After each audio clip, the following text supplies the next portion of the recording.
From the great state of Ohio, Buckeye Firearms Association presents Keep and Bear Radio, fighting for Second Amendment rights, calling out media lies, and telling the gun grabbers to come and take it. Now, Keep and Bear Radio.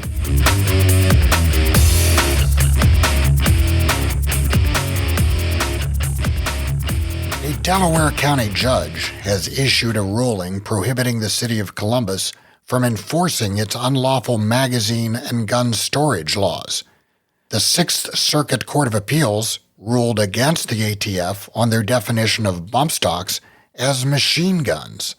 And have you joined Second Call Defense yet? It may be the difference between going to jail and going free after a self-defense shooting. And that's what we're going to talk about on this episode of Keep and Bear Radio. I'm Dean Reek, Executive Director of Buckeye Firearms Association, and I'm joined by Sean Maloney, an attorney specializing in firearms law and co-founder of Second Call Defense. Hi, Sean. Welcome to the podcast. Dean, thanks for having me once again. Well, Sean, it's been a while since you've been here, so I'm just kind of wondering what you've been up to in the interim. I mean, it's been like a year or so. Have you taken any hunting trips or racked up any more speeding tickets?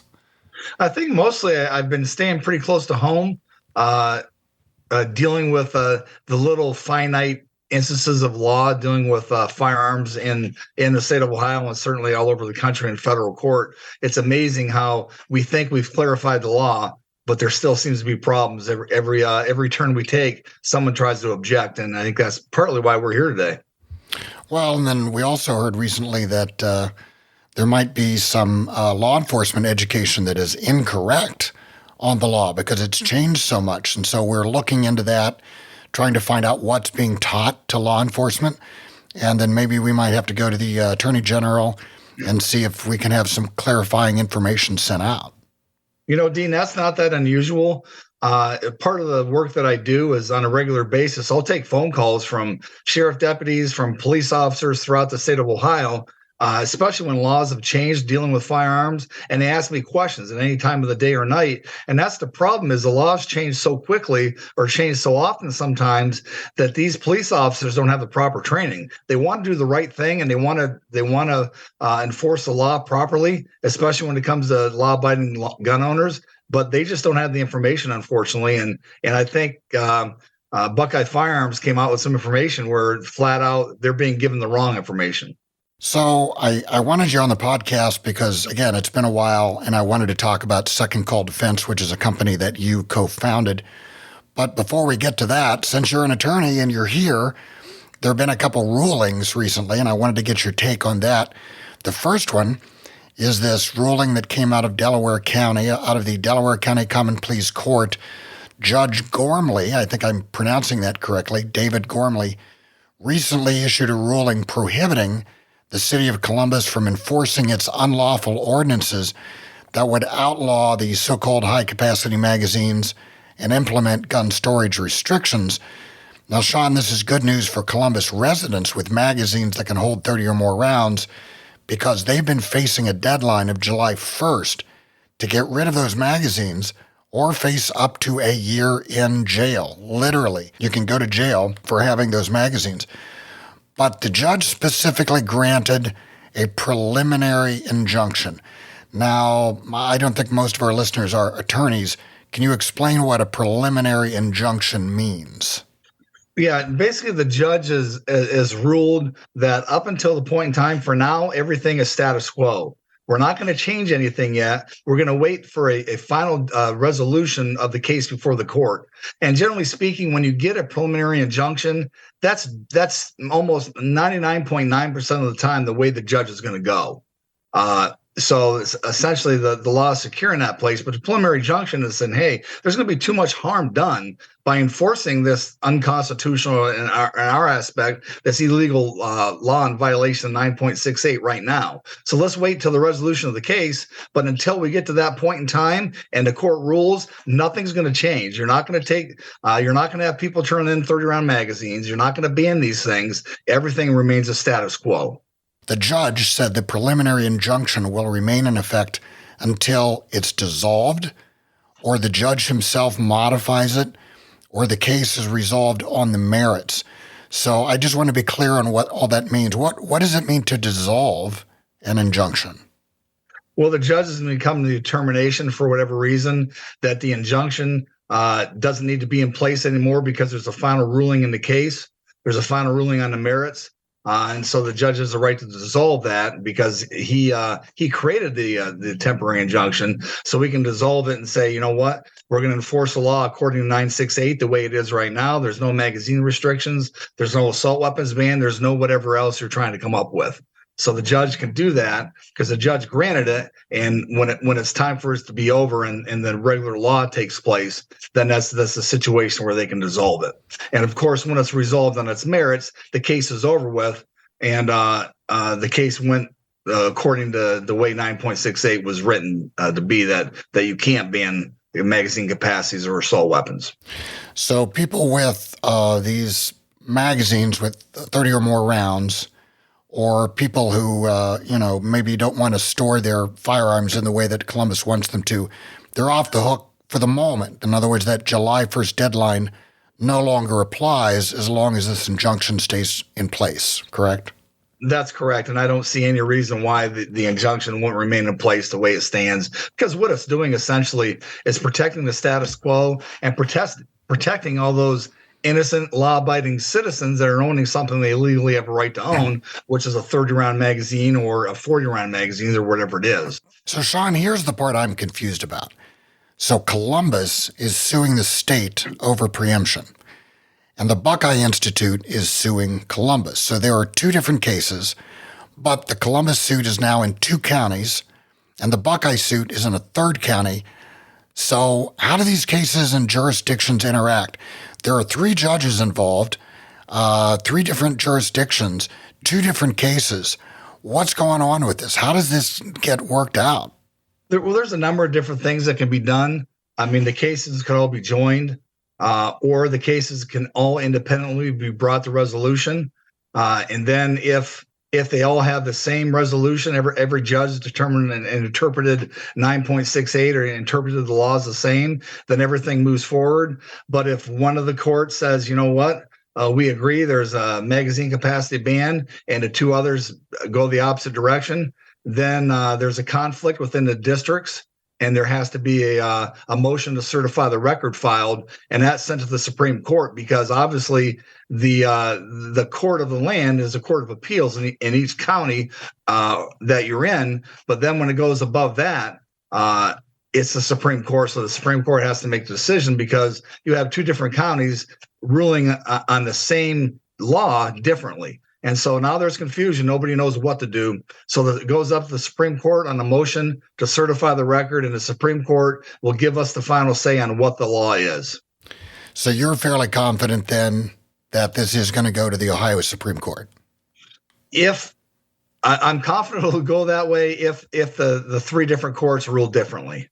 And generally speaking, whenever you get a preliminary or temporary injunction out there, the case is pretty much decided along that way. The judge is doing that because, hey, wait a minute, the assault weapons ban will not stand, or the magazine capacity ban will not stand, and so that's why they're coming out with the preliminary injunction or the temporary injunction.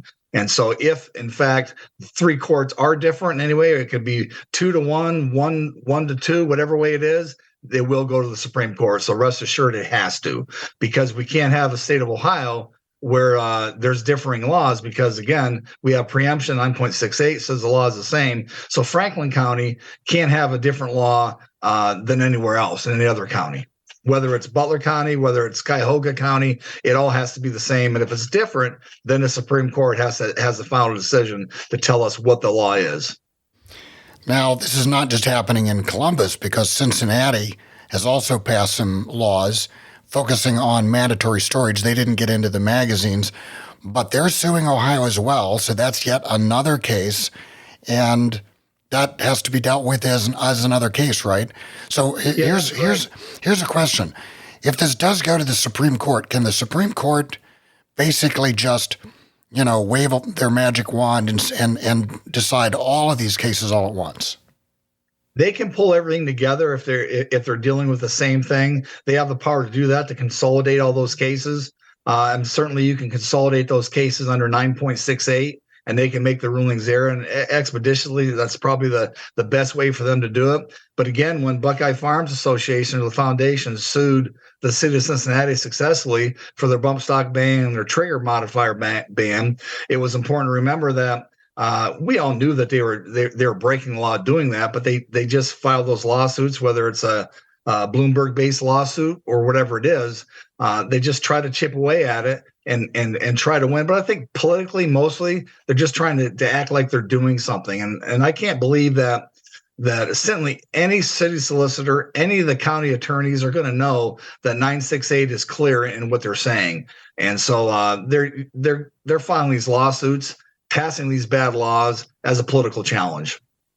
Yeah, and they're not going to give up. I mean, whatever decision is out there, they're going to appeal it. That's why I've been thinking that it's probably going to end up in the Supreme Court. But I've been confused because there's so many different iterations of this case. All of these together, 4 different counties. Right. I've never seen that, but they're all essentially the same issue. Right. And so they can consolidate those issues, and probably I would imagine the Supreme Court would want to do that unless there's something different, markedly different within one of these case actions, and they might separate that or peel that out from the rest of them. But generally speaking, the Supreme Court's going to want to try to take care of all these at once, and they'll join or combine these cases if at all possible. And then, Sean, there's this other ruling that recently came out as well, out of the 6th Circuit Court of Appeals, that ruled against the ATF on the matter of bump stocks. Now, this goes back to the Las Vegas concert murders where the guy supposedly used bump stocks and fired into a crowd, and the ATF suddenly decided that bump stocks are machine guns. And the 6th Circuit has finally come out with a ruling and says, no, you can't make the law like that. That's not your job. And so now we have contradictory rulings because other circuits have ruled differently. So what does all that mean, Sean? Are bump stocks legal again or what? Well, it depends what district you're in right now. And that's why, again, it has to go forward and someone has to settle this issue. Now, what the ATF has been using when they banned bump stocks, when they banned arm braces, which are currently doing, and trigger and binary triggers, they're using something called the Chevron deference. Chevron was a environmental law case filed with the EPA. And the court way back probably a decade or two ago decided, well, if the government agency like the EPA is making a decision that daily they normally do, they don't need to go to Congress to change the law, so to speak, or to make this decision because it's something they regularly do within the regular course of their business. But all of a sudden, when the ATF is deciding to change the definition of a machine gun to include a bump stock, or change the definition of a machine gun to include a binary trigger that clearly doesn't meet the definition because it's more than one pull of the trigger, well, then they've been violating the Chevron deference. And what's interesting, Dean, was last week the United States Supreme Court came out with a ruling that defined Chevron and ruled against the United States EPA and said, wait a minute, under Chevron, you can't do this.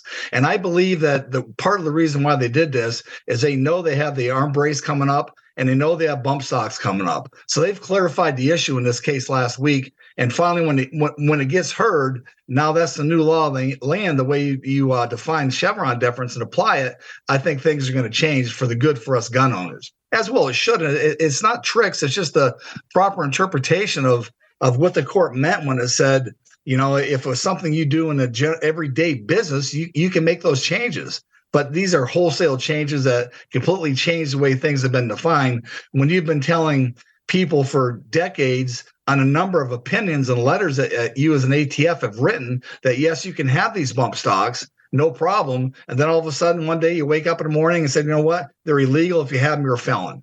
And that's what the court's going to rule on. And the Supreme Court will finally have to settle all these because there's districts throughout the United States that are all ruling differently. And a lot of that has to do also with New York State Rifle and Pistol versus Bruin. The case and what Thomas did, when you consider if a law is constitutional or not, has really changed a lot of things. And I think that's why we're starting to highlight all these minutia or all these different things within the law, because Thomas made it clear that it has to be the general history of the Second Amendment has to support the law that you have. And essentially, if it wasn't the law in 1791, it can't be the law today, if you want to, in short.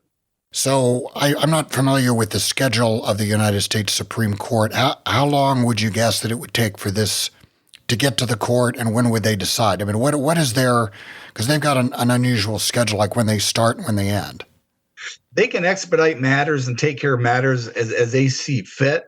Certainly that's in their purview. And I would think on this, there's so much difference right now that there has to be a ruling on it. And like I said, I think last week's decision kind of helps them rule on bump stocks, binary triggers, arm braces, and a slew of issues dealing with firearms. So I think it's going to be much sooner than later, because they can take that as a direct appeal. Because again, you have courts in conflict. The law is essentially in disarray. Nobody knows what the law is. Well, what district I'm in? Now, I'm in Cincinnati.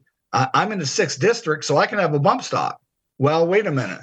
But I'm in the 10th district in California. I can't have a bump stock. So that's what they have to decide and make clear for everybody. So the Supreme Court will hear that sooner rather than later. Well, that's going to be interesting if it does go to the U.S. Supreme Court and Thomas writes that decision. We'll see just how surly he becomes, because he really dropped the hammer in Bruin. That was an excellent decision. I mean, even a layperson like me really enjoyed reading it, because he was like wrapping their knuckles with a ruler, telling lower courts to stop messing around. And he did that, and it's, I guess, because we're on the quote unquote right side of the issue, of course we love that, but that's the way any opinion should be. And that's the way a judge should be. And Justice Thomas certainly looked at the plain meaning of the law and applied it for the first time and said, wait a minute, we haven't been paying attention to all these rules and all these laws that they passed, including the 1968 Gun Rights Act, because that's a lot of what Bruin is destroying right now is 922 of the 18 USC 922 is all the Gun Rights Act. It's disseminating parts of that because they didn't apply and they shouldn't apply. So, and like you said, it'll be interesting to see what happens when all this gets there. But I can't imagine, based on last week's opinion, it's not going to go, quote unquote, our way. So, Sean, let's get to the subject matter that I originally invited you on the podcast for, and that's Second Call Defense. You're a co-founder of Second Call Defense, and this all started, it's been 10 years now, back in 2013. Right. And you need to be transparent, Dean. You're also a co-founder of Second Call Defense. Well, I was invited on board, sure, and we started it way back then and started working on the website and going to. In fact, when we went to NRA recently, we were there, and it seems like most of the times that I've been to NRA, it's when I've been working a booth, right. Not just being there, being able to enjoy it. So it's probably a different experience for you, and it's pretty enjoyable. Yeah, I kept talking to people about the carpet. It's not like saying, man, when you get a booth, you got to get the double carpet. It's worth it, and just because standing there, all that time. But Sean, let's just start at the beginning. What is Second Call Defense? Well, Second Call Defense is a membership program that we came up with because we realized that someone who uses a firearm in self-defense, a law-abiding citizen who uses a firearm in self-defense, is oftentimes being persecuted instead of prosecuted. The fact that they used a firearm in self-defense puts them in a bad light. And we decided that there had to be a better way. So we offered somebody 24-hour, 7-day-a-week emergency contact to an attorney if you ever use a firearm in self-defense. So primarily, if you're forced to use any weapon in self-defense, whether it's a knife, a club, or a firearm, then you make the 911 call to summon help. And then the next call, or the second call, it should be the Second Call Defense, where you get yourself personal help, where you'll have an attorney on the line and available to you 24 hours a day to remind you of the proper things that you did, to step in on your behalf if need be and talk to the police officers. And I've talked to Second Call Defense members in the back of police cruisers while they're investigating the scene, from an interrogation room in downtown Columbus. You name it, I've talked to Second Call Defense members at hours of the day and night. So it's important to have the ability to have immediate contact with the attorney as soon as you possibly can, for any number of reasons. And then as you move down through the course of legal proceedings, we make sure that you have the best attorney available in the jurisdiction where this took place. The attorney is paid for. We have bond money available to make sure we get you out of jail as soon as possible. We have expert witnesses on your behalf, and any number of things from trigger to trial. We protect our members every step of the way, so they're never alone in this process. So, Sean, where did you get the idea for second call defense? Because 10 years ago, I seem to remember there was very little like this out there. There might have been one organization that offered you sort of like a stipend to pay for some attorney fees, but there was not any really membership type organization, nothing like second call defense that had all of these different benefits and basically, as you said, would do a trigger to trial protection. Where did the idea come from? I'm also an NRA instructor. I do basic pistol, rifle, and shotgun. And I also taught classes so you could basic pistol, so you could get your concealed carry permit in the state of Ohio. I taught a class. I had a young man, probably 21, 22 years old, who took my class. 2 weeks later, I get a call on a Friday afternoon, Friday evening, because he's been involved in an incident where he was forced to brandish his handgun. I represented him, walked into court with him, and realized immediately, because he had a firearm, he was wrong immediately. And so we won that case and took it all the way from start to finish. That same evening, I walked door to door to dozens of relatives, friends, and individuals that this young man knew, with his wife and baby and 2-year-old kid, to make sure we could get bond money, because I knew he wouldn't be the same individual after spending a weekend in Butler County Jail and maybe getting out on Monday. And I went home that night and said, you know what, there's got to be a better way. There's got to be a way that we can provide our members, or create an organization where we can provide members with the best of everything I would want them to have, my clients to have as an attorney. I want them to have immediate bail money. I want to have money for retainers, so whatever attorney they choose has the money to keep working and going forward. I want to have psychological counseling for these people, because good, bad, or indifferent, when you take a human life or are forced to defend yourself, you may have problems.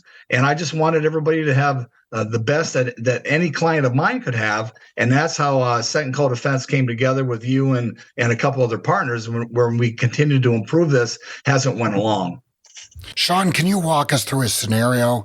Let's say, for example, that I'm in a grocery store parking lot. I'm loading bags of grapefruit and broccoli into the trunk. Somebody attacks me. I'm forced to use lethal force in self-defense. How does second call defense work if I'm a member? If you're a member at that point in time, I'm going to make some assumptions. Let's assume that you've stopped the threat and that you make the 911 call. You call the police officers, or you get to security within the store, wherever you are. You inform them that you were forced to defend yourself. You're forced to use a firearm of self-defense or a knife or whatever you use, and that you're in fear of death or serious bodily injury or harm, and you need help. You make the 911 call, and you summon the ambulance, you summon police officers, and then you immediately call a second call defense, where you'll be put in contact with an attorney who will listen to what happened, will be with you on the phone every step of the way what happens, and then if you're arrested, will provide you with immediate bail money and immediate access to an attorney in your area. Whether that's an attorney that's going to meet you at the police station and the interrogation room, that's going to meet you a couple of days later, but you're going to have immediate protection there. So yeah, you've used self-defense, you've called 911, you've summoned help, and you call a second call defense, so we can take care of what's certainly to come at you. And make no mistake about it, there's going to be an investigation. There has to be. There's going to be questions asked to you. There has to be. And that's when you need protection, because for several reasons, the psychological and physical aspects of a threatening encounter, you're not going to remember what happened. You're going to have tachyplasty. You're not going to be able to hear things properly. You're not going to remember things. The stress causes a lot of problems. So really, at the time they want you to make a statement is the worst time for you to make a statement, because you really don't know what happened because of everything. So second call defense and their attorneys come in, step in your place, slow the system down, and walk you through everything so we can properly defend you in your actions. Now, this is a membership, right? So in other words, you join, you pay a monthly or annual fee, and then everything is paid for if you have legal issues related to self-defense. Is that right? That's correct. And we never ask for reimbursement like other people do. You make your monthly payments, whatever level you're on, and we provide you with the same criminal defense. It doesn't matter what your level is. Civil defense will change according to your level, but you're always going to have the same criminal defense available to you. And no matter what happens, someone's going to be there to protect you every step of the way. And how much does it cost, like at the lowest level? There are like 3 or 4 different levels, right? And it can be from $9.95 to $35.95. From the basic level to the ultimate. Now we recently put an ultimate plus back out there, so you have a unlimited civil defense coverage, for instance, and $1 million worth of damages. So the civil end will increase according to your level, but the criminal is always the same.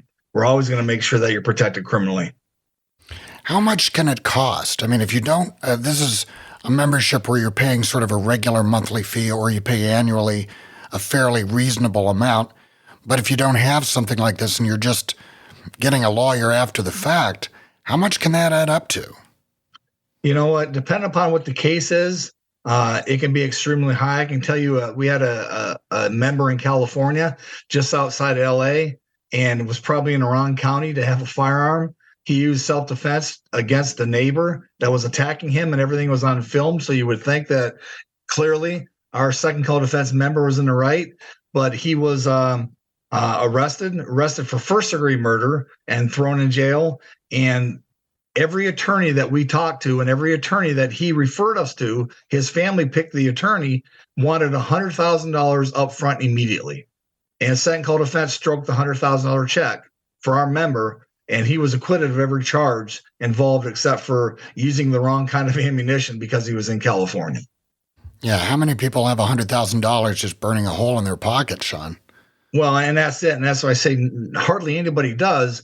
But even if you do, why use your money? Why don't you join at $19.95 a month or whatever level you want to join at and use our money? Let us pay to bond you out. Let us pay for your attorney. Let us find your attorney. Let us protect you civilly.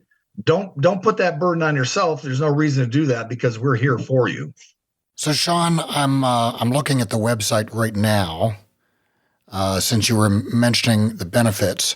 Can you kind of walk us through this? Because it's everything's really well organized. I'm looking at secondcalldefense.org, and there's a section where all the different membership levels are outlined. 4 different levels: entry level, full protection, premium protection, elite protection, and kind of walk us through what all this means. So you can add, for example, you can add a spouse, right? Yeah, that's correct. You can add your spouse for $3, $4, $5, $6 a month if you do it on a monthly basis, or the equal amount yearly. Very inexpensive to add a spouse because we took the position that, generally speaking, you're working together. So if one spouse is using self-defense to protect the other spouse, then the other spouse is probably going to need protection also. So we offer both the wife and the husband equal protection, and the spouse for a fraction of the cost. We provide immediate criminal protection, whether it's bond money or it's money for an investigation. Then we offer money for immediate retainer fee, no matter what your retainer is. We mentioned $10,000 to start with, but we have the precedent where there's people that demanded $100,000 up front, non-refundable, and we stroke that check. Also, as you go for that, you had to pay for expert witnesses. You go forward, you have to pay for an investigation, and then the trial's over. Well, after the trial's over, there's still some states that don't have organizations like Buckeye Firearms Association, and they can still be under attack civilly.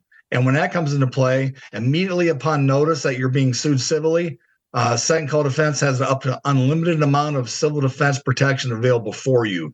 It has money for damages if damages are ruled against you, and beyond. Now, a lot of people probably don't understand that you can be sued criminally or prosecuted criminally, and then you could be sued civilly. So you could get off on criminal charges, and then the family could come back and sue you in civil court and win. Right. As a perfect example, let's look at Kyle Rittenhouse. Very high publicized trial, criminal trial. We all know that he was acquitted. We all know he did everything he had a right to do. But guess what? He's battling 2 civil trials filed against him now from family members of the individuals that he successfully defended himself from, and was acquitted criminally. But that doesn't stop them from civilly suing Kyle. And so he's going through that now also at the same time. So oftentimes you have the criminal trial and you're out of jail, but now they're trying to take your assets from you. They're trying to take what's yours. And that's what we want to prevent against also. Well, and even if you win every single case, you're still having to pay attorney's fees. Exactly. That's what people don't realize. And it can be hundred thousands of dollars. Immediately, if you have an attorney available immediately, things, I believe, always stay cheaper.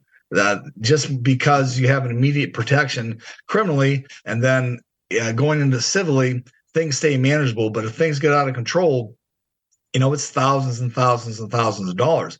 When you're walking into a criminal defense office and they want $30,000 to start with just to sit down and talk to you, or you're dealing with a civil case that can last multiple years, you're talking about thousands upon thousands of dollars. And I don't know anybody who has that. What's going to happen for most people? They're going to be cashing in 401ks.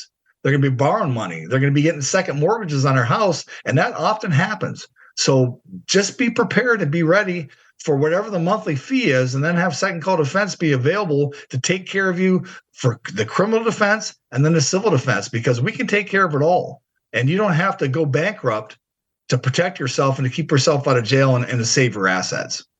Now, when you're in a civil trial, do they look at the assets you have and then decide? Oh, absolutely. So if you have $1 million, they're going to try to take $1 million from you.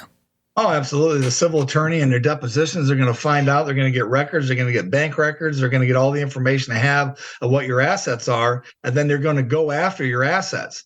And I think if you're dirt poor and don't have anything, the chances of a civil attorney going after you if you have no money and you have no assets are probably slim to none, because let's face it, the only reason why a civil attorney is going after you is to get that 33 1/3 when they win, because they get paid when you lose. Now, there's some interesting things on all of these different membership levels: training and education, local attorney referral, gun retrieval or replacement. Now, I know that's a big problem sometimes. Even if you've done everything right, sometimes they'll just take your firearms and you never get them back. We've had, I have several different scenarios where that's come into play. We had a gentleman in Philadelphia, an elderly gentleman in his 70s who was attacked riding his bike home from work, used his firearm in self-defense to protect himself. The Philadelphia police showed up a couple hours later. I was on the phone with him. They seized his firearm and didn't charge him, but told him they weren't going to give his firearm back, but he could file a case and file an action to get his firearms back. Well, the filing fee was $4,000. Well, his firearm was a $400 firearm, so we simply bought him a new firearm. And then we had a member who was at work, used his firearm in self-defense. There was 2 bad people. He dispatched the one who was attacking him, and his accessory ran away. It's a small town in Ohio. His accessory knows who he is, and the case is still open because they're still going after the accessory. So he didn't get his gun back. Well, we bought him a new gun because there's an accessory in a small town who knows who he is and that he killed his at least his buddy and partner in crime. And so we immediately purchased a new firearm for him. And we had another case where there was a negligent discharge in a hotel room in the state of Colorado. Colorado came in and investigated. There was no injuries, but they took her gun forever, and we replaced her gun. So those are different situations where we've replaced firearms because things like that have happened. Now, Sean, the nice thing about joining Second Call Defense is when you join, and you guys know that Buckeye Firearms Association recommended them, they'll actually make a donation back to BFA, right? So when you sign up, the way I understand it, there's a promo code on the sign-up form, and you just have to put BFA for Buckeye Firearms Association in that promo code, and our organization gets credit. Doesn't cost any more, but you'll actually make a donation back to Buckeye Firearms Association, so you're getting all that protection, plus you're helping us out as well. That's exactly right. We give a donation back to Buckeye Farms Association for referring the customer, and for another reason is that we all are protected by the same laws and the same rights. And in the state of Ohio, certainly there's no better people out there than Buckeye Farms Association. And as part of what they do for us, we want to make sure they protect our rights from a different standpoint and a different aspect. And we donate that money back to Buckeye Farms Association. Sean, what's the worst situation that someone has ever faced who's been a second call defense member? Can you tell us a story about somebody who had to defend themselves and were just in a really bad situation and you helped them out? We had a gentleman who stopped by a food truck in a major city to buy he and his girlfriend some food before he went home from work. He was sitting in the car waiting for his food to be repaired. He was approached by two individuals who asked them to drive his car behind the building he was at so they could jump his car. The hair stood up in his arms, and he knew better, but they kept pleading, and being a good Samaritan, he went back there. As he got in the trunk, he was pistol whipped. He turned around to draw his firearm, and he was shot at 3 times. He pulled his firearm successfully and shot twice and killed his assailant. Went back to the front and was immediately the investigation started by homicide detectives. He had nobody to talk to at that point in time, no access to a telephone, and he shows up in the homicide detectives interrogation room and called me on a phone they finally gave him because they wanted to ask him questions, and he handed them a second call defense card that says, I won't say anything essentially until I talk to my attorney. And so the homicide detectives wanted to get things moving along. He just certainly didn't know what was going to happen. I was on the emergency hotline that night. The homicide detectives called me. I asked them to excuse themselves, and I spoke to my client, talked to them, and got them back in. They only had a few questions to ask because basically everything was on film. They came back, asked them those questions, which I knew they were going to ask. We answered them, and that's all they had. And I asked the police to drive my client home for safety, and they did. In that situation, no charges were filed against him, and there was accomplices that charges were filed against. And that was a situation where he goes out to give his girlfriend something to eat, and before he knows it, he's in a police interrogation room because someone's dead and someone's been killed. So, a lot of times I think people assume that the worst thing that happens is you get convicted. When you've defended yourself, you get thrown in jail, you get civilly sued. But really, the punishment sometimes is the process itself, even if you get off. So it seems to me, if you're a second call defense member, that one of the best things it does is it just handles that process for you, makes it short, dispenses with a lot of the questioning and the problems that you might have, helps you not say things that are going to get you in trouble. In other words, it short circuits that punishment of the process, right? Yeah, that's correct. I mean, there's another situation where a second call defense member had used lethal force in self-defense and called me from the back of a cruiser. He still had his phone. They put him in the back of the police car, probably for his own safety, but so they could process the crime scene. And so he's in the back of this cruiser for 55 minutes, over an hour, talking to me on the telephone. They probably didn't care, but we spoke about what happened for 55 minutes. We talked about everything, and then we just talked about fishing and anything else to calm him down. And I knew that the police were going to come back and there was going to be a process to go through, but I made sure that he was educated at that same time. And I said, hey, when they get back, they're going to ask you to answer questions. You're going to simply tell them that, the bad guy that's down there, he was who attacked you when you were forced to use self-defense because you were in fear for your life. And then when your attorney gets in town, or when we can show up tomorrow with your attorney, you'll answer all the questions. Things went exactly like you said. I told him on the telephone. I told the police officers. I said, he told you who attacked him. You obviously, you saw the evidence. He was in fear for his life, and he really needs to get home and decompress, and we'll see you tomorrow morning. And in that case, that's the way it went. And really, in most cases, that's the way it goes. Once an attorney is injected in this situation, because law enforcement knows that there's a process that has to take place. Obviously, sometimes for expediency manners, they want to kind of speed up that process and cut to the chase. But as an attorney, you don't let them do that. You make them go through the process and make sure that our second call defense members are protected every step of the way, both procedurally and constitutionally. Well, Sean, I hope I'm never in that situation. But, you never know. It doesn't matter where you live. Something bad can happen. It sounds like second call defense is probably a pretty good idea for everybody. And just one more time, go to secondcalldefense.org, right? That's correct. And there's a form there. You just click a button, a form comes up, and you fill out the information to join. Put BFA in the promo code box. Again, it doesn't cost you one penny more. And then they'll make a donation back to us to help us defend your rights as they're defending you legally if you ever get in a self-defense problem. So, Sean, is there anything else that you want to tell people about Second Call? Well, I can tell you also that, and I know he's probably too bashful to tell you that, but Dean has been a member of Second Call Defense for probably nearly 10 years. And so, Dean, I appreciate the fact that you've handed your liberty to me to protect you, and I will continue to protect you day and night. Sean, thanks for spending some time with us and all your penetrating conversation on the podcast. In fact, thanks for everything that you do for Second Call Defense, your firearms legal practice, your support of youth programs, rights here in Ohio, and just everything. I really think you're a force for good in this state. Well, thank you, Dean. I appreciate it, and that's how we met.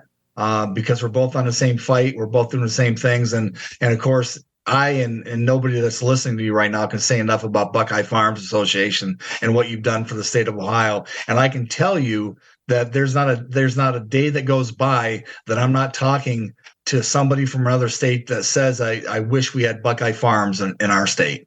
So you guys are a testament for the good and for the protection of people's firearms rights. And thank you. Well, Sean, thanks again, and we'll talk to you again soon. We'll see you later, Dean. Thank you. That's all for this episode of Keep and Bear Radio. If you enjoyed the podcast, I urge you to subscribe.